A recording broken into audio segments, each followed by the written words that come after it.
Collaborative has been around a lot longer nationally than it's been here in Indiana.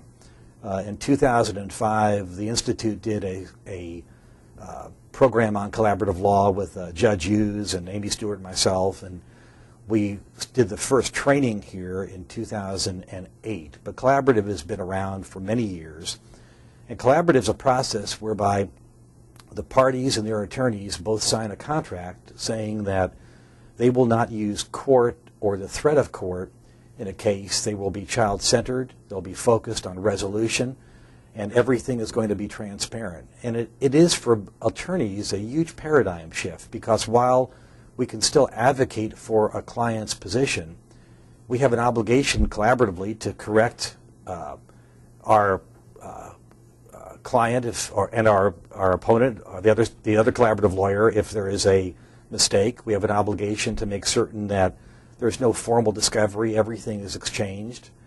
We have an obligation to deal with utmost integrity and forthrightness in terms of sharing of information. And it's pretty fascinating. It's a series of meetings, and I like to keep them no longer than about 2.5 hours, because after about 2.5 hours, people's eyes begin to cross. But you sit together in a room. So unlike mediation that's been around for a long time, in collaborative, you are there together. You are there with an agenda. You are there with homework assignments if you can't settle.